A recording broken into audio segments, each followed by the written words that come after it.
السلام عليكم الاخوات ديالي، كنتمنى تكونوا بخير وعلى خير. في هذا الفيديو غادي نقدم لكم كيفاش نقدروا نقادوا الفلفل المركز بطريقه بحالو اللي كيتباع في المحلات ديال المواد الغذائيه. وهذا الفلفل انا بغيت نقدمه لكم هو الاول قبل ما نقدم لكم بعض الوجبات اللي غادي خص هذا الفلفل يكون فيها داخل في التحضير ديالها. اللي هذه الوصفات هي ماشي وصفات مغربيه، فانتظروني. المهم، فاولا غادي نقدم لكم كيفاش غادي نحضروا هذا الفلفل. فاول شيء غادي نحتاجوا الفلفل الاحمر. هذا الفلفل غادي يكون مركز بحال المطيشه ديال الحك ديالنا وبطريقه صحيحه، ونقدروا نحتفظوا به في الثلاجه، ونقدروا نحتفظوا به في التجميد. فكنحتاجوا الفلفل الاحمر بهذا الشكل في اي نوع من الفلفل. فانا جبت 3 ديال الاشكال الفلفل اللي لقيت. فكاين هذا الفلفل هذا، وكاين هذا اللي بحال اللي عندنا في المغرب. هذا الفلفل هذا اللي هكا تيكون شويه عوج بحال الفلفل اللي عندنا حنايا خضر. وكاين هذا الفلفل اللي هكايا. فماشي مشكل، اي نوع من انواع الفلفل الاحمر فهو نقدروا نقادوا به هذه الوصفه. فهنايا عندي انا تقريبا واحد 3 كيلو ديال الفلفله الحمراء، لان هاد 3 كيلو يلا عاد تخرج لينا واحد العلبه بحال ديال الكونفيتور اللي تقريبا فيها واحد 250 غرام. وغادي نحتاجوا الخل ديال التفاح ملعقه اللي يكون بيو، او لا الخل الابيض ملعقه واحده، وملعقه واحده ديال زيت الزيتون، وتقريبا واحد نصف ملعقه ديال الزعتر والثوم وورق الغار. والفلفل الحار هذا اللي عندي فهو اختياري، فاللي ما كياكلش الحار فما يديروش، يخليه الفلفل الاحمر وحده. واللي بغى هذا الفلفل حار راه يقدر. وهذا الفلفل راه هو اللي نقدروا ندخلوه في ديك الشرموله ديال الزيتون، شرميله ديال الزيتون. ولكن هذا الفلفل بطريقه اخرى اللي هما تيخدموه شي مدن، شي دول شرقيه. فانا بغيت نوريكم هذه الوصفه لانني غادي نبدا نحضر بعض الوصفات، وخص هذا الفلفل ندخلو في هذوك الوصفات. فما عادش نقدر ندير لكم واحد الوصفه وغادي نقول لكم راه موجود هذاك الفلفل هو ما عندكمش. فمني غادي تعجبكم الوصفه ديك الساعه نتوما غادي تشوفوا بانني قدمت لكم هذا الفلفل بهذه الطريقه اللي هو مركز، وديك الساعه نتوما تقدروا تستعملوه. فالان اول شيء غادي نحتاجو، فكيف ما قلت لكم فانا الناتروم، لان هذا غادي نجمدو، غادي كيف ما قلت غادي نطيبوه باش يعطينا داك الفلفل المركز. فغادي نحتاجو نحيدو منه كاع البكتيريا اللي فيه. فغادي نغسلوه في الاول بالماء العادي، فمن بعد غادي نجيبو كما قلت لكم انا على حضرت لكم على الحامض الطريقه ديالي. فانا هذه دائما كنديرها في الخضار. فغادي نجيبو الماء فاش غادي نخليو هذاك الفلفل المرقد تقريبا قلت لكم واحد ربع ساعه. فغادي ناخذ هكا ملعقه ديال الناتروم اللي غادي نخليه في الماء، وغادي نحط فيها الفلفل ديالنا تقريبا واحد نص ساعه. ومن بعد تكمل نص ساعه فغادي نشلوه من الماء ونمسحوه ونخليوه على جهه. وغادي نوريكم كيفاش غادي نديروا ليه بعد ما تنتهي نص ساعه. والان الفلفل ديالنا ها هو تغسل وها هو مسحناه. فغادي نقطعوه. اول شيء غادي ناخذوا هذا، ناخذ واحد السكين. فانا ما بغيتش نقطعو على هذه كيف ما كنقولوا ديال الخشب، القطعه ديال الخشب، لان كيلصق فيها داك الحموريه وكتسبغ في الخشب. فغادي نفضلوا نقطعو على الدجاج، واخا شويه الدجاج انا ما كنحبش نقطع عليه. فغادي نحيدوا له الراس ونقطعوه بهذه الطريقه، ونحيدوا الزرع ونخليوه على جهه واحد الجهه هكايا. غادي نحيدو منو الزريعه ونقطعوه بهذه الطريقه هكا. ونجيبو فاش غادي نديرو، غادي نحطوه في الطنجره ديال البلاط. فغادي نجيبو الطنجره ديال البلاط ديالنا بحال هكا اللي غادي نحطو فيها، وغادي نقطعوه بطريقه ماشي منظمه ولا فهادشي، يعني تقريبا طريقه بحال نقولوا عشوائيه، ماشي شرط كيفاش غادي نقطعوه هكا. نقطعوا هذا ديالنا على 4. المهم نحيدو غير الزريعه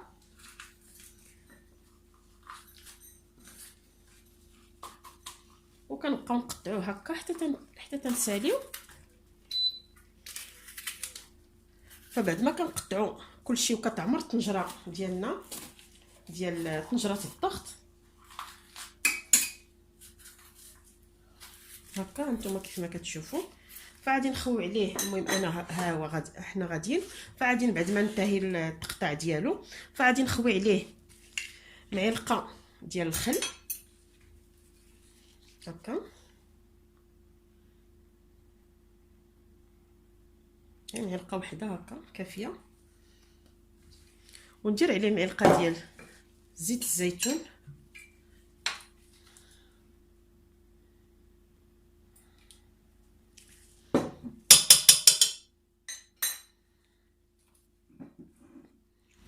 وندير ملعقه ديال الزعتر. فالزعتر الا درتو فغادي يطلق، فغادي نديرو في هادي. فاذا ما عندناش هذا فنديرو في واحد الكمينيسه ديال الثوب، لان هاد الفلفله غادي تطلق الماء وهذاك الزعتر غادي يتفاعل معاها، فبلا ما يبقى الزعتر وسطها، لان في الاخر فغادي نديرو غير هكا. المهم هي الزعتر كتعرفوا حتى هو معقم وفي نفس الوقت كيعطي واحد النكهه. فهذا غير ديال اتاي، فممكن نديرو هكايا ورميوها وسطو. ها هي هكا نقفل عليها ورميتها وسط هذا. راه هادي سانستيل ما كتطلق لا صدى ولا والو. ها هي. وكنبقاو نكملوا التقطاع ديالنا، وكنرمي ورق الغار ونرمي هاد الثومه انا هكا شريتها. فتقريبا هادو هكا دايره بحال شكل شي بصله، فهادو تقريبا 4 ديال الدراس ديال الثومه هكايا 4. والفلفله الحاره راه قلت لكم اللي بغاها يديرها، اللي ما بغاش فانا ما عادش نديرو حار بزاف هاد الفلفل، فبغيت منه غادي ندير غير وحده هكا. غادي نرميها نحيد لها هاد النباتات ديالها. فهادي راه كالمه كنت مكرماها، وغادي نبقاو هكاك غادي نبقاو هكاك غادي تنعمر الطنجره ديالي، نقطع الفلفله كلها. وغادي نقول لكم بعدا اشنا، وغادي نقول لكم من بعد شنو هي الخطوه الاخرى اللي غادي نديرو ان شاء الله. فبعد ما كملت الفلفله كلها وقطعتها، هي هنا قلت لكم تقريبا 3 كيلو، راني درت عليها هذيك اللي قلت لكم، هذيك بحال قلنا صريره ديال الزعتر والثومه وورق الغار وملعقه ديال الخل مع ملعقه ديال زيت الزيتون وشويه ديال الزعتر. فما كنديرش الملح، ما كنديروش فيها الملح، ماشي انا اللي ما كندير، في لاغوسيت ما كدارش فيها الملح. فعادي نسد عليها طنجره الضغط ونخليها على النار اللي شويه مهيله. وهي هاد الفلفله راسها ما كنديروا فيها لا ما لا والو، فهي كتطلق الماء، وهذاك الماء فاش كطيب فعادي نسد عليها تقريبا، غادي نخليها تقريبا واحد ربع ساعه على نار هادئه. من بعد غادي نحرك الطنجره هكا، فغادي نسمع الماء ولا فيها، غادي نسد عليها الطنجره ونخلي نزيد عليها النار تقريبا على نار مرتفعه حتى تبقى تتصفر تقريبا شي 20 دقيقه وهي كتصفر. من بعد كنطفي عليها نطفي عليها النار ونخليها تتبرد ونحل طنجره الضغط. فغادي نلقى هادشي كله ولا ماء. فانا اللي بغيت هو هاد الجلده هو السر في هاد الجلده، ما خصنيش نحيدها. فمن بعد غادي نتلاقى معكم باش نقول لكم من بعد منين غادي نحل الطنجره باش تشوفوا الماء اللي عادي هاد الفلفل طلق. والان انا غادي نحطها على النار.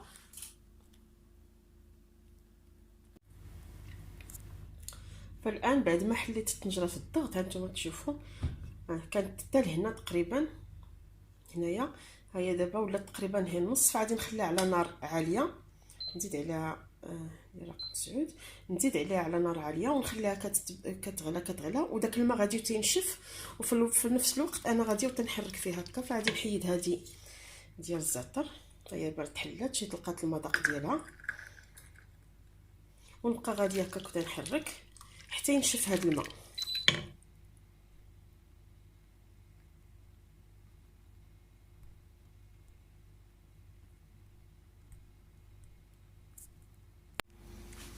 والان بعد ما خليتها حتى نشفات من الماء راني حطيتها في هنايا ودرتها هكا بالطراب هانتوما كيف ما كتشوفوا. فالمشكله الوحيده هو ان اللي ما بغاش يضربها بالطراب فيقدر يدوزها في الماكينه ديال المطيشه، لانها كتسبغ في هنا اللي خاف على ماكينته. وهكا تنكونوا يا اما كنشدوها ونديروها في منين كتبرد، فكنقطعوا الكيوس ديال اللي كيدخلوا في التجميد وكنعمروهم بها ونسدوا عليهم ونخليها في التجميد. اولا كنجيبوا قنينه بحال هكا اللي تكون معقمه وكنكونوا كافيين على هادي وكنعمروها وكنخليوها في الثلاجه. انا الان غادي نعمرها وهذا هو النتيجه، وهذه هي النتيجه الاخرى. بهكا كنكونوا حصلنا على واحد الفلفل اللي هو جد رائع ومركز وكنكونوا نستعملوه في بزاف ديال الاكلات. واللي بغاه حار راه كيف ما قلت لكم تيستعمل الحار، واللي ما بغاهش راه كيكتفي يربى سميتو. وهكا كنكونوا حصلنا على فلفل اللي هو خالي من المواد الحافظه ومن الملونات اللي كيخشيو في الاكل، فكنحتفظوا به بالثلاجه. اولا كنشدوا كيس ديال المواد الغذائيه وكنرميو فيه هذا الفلفل وكنخليوه في التجميد، فكل ما بغينا كنهزوا القياس اللي بغينا. وكنتمنى ينال الاعجاب ديالكم وجربوه، ولا عجبكم فكنتظر الاقتراحات ديالكم، فديروا لي لايك اذا عجبكم.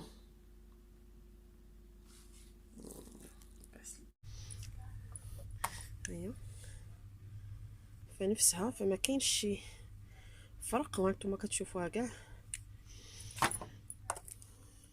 نرجعها لبلاصتها.